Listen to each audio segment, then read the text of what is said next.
एक बार की बात है, एक लड़का बहुत परेशान था। उसकी आर्थिक स्थिति बहुत ही ख़राब थी। घर में 2 टाइम की रोटी जुटाना भी बहुत मुश्किल था। तो उसको एक उसके दोस्त ने कहा कि तू एक काम कर, कृष्ण भगवान की पूजा कर और तेरे सारे हालात ठीक हो जाएंगे और सारी प्रॉब्लम्स दूर हो जाएंगी।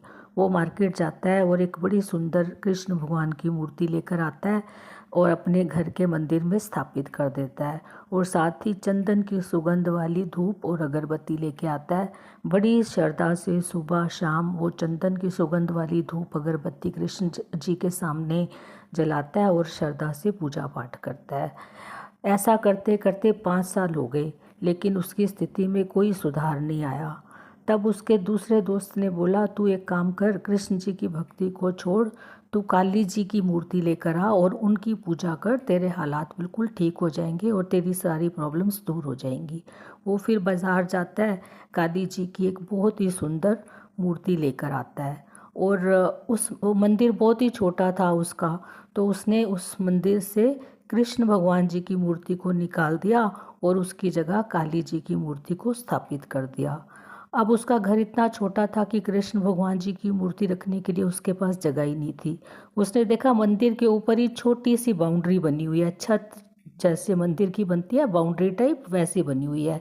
तो वो कृष्ण भगवान जी की मूर्ति को मंदिर की ही बाउंड्री वाली छत पे रख देता है। अब वो रोज़ काली जी के लिए चंदन की सुगंध वाली धूप और अगरबत्ती जलाने लगता है और रोज़ वैसे ही सुबह शाम बड़ी श्रद्धा से पूजा करता है।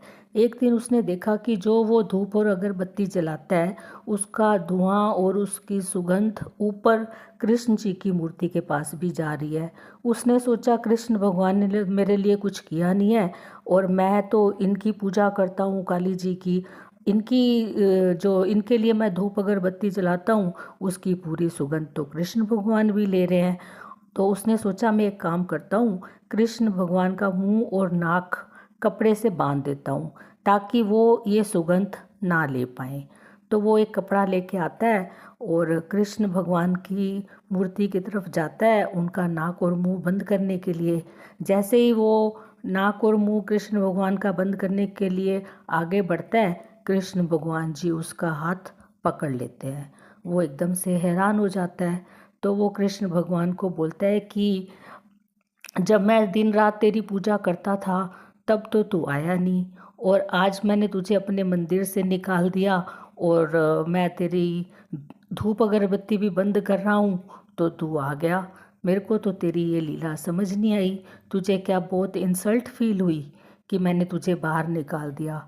तब श्री कृष्ण भगवान ने कहा, नहीं, जब तू मेरी पूजा कर रहा था तो एक मूर्ति समझ के पूजा कर रहा था कि मैं एक पत्थर की मूर्ति हूँ, लेकिन आज तूने सोचा कि मैं सांस भी लेता हूँ, इसलिए मैं आ गया।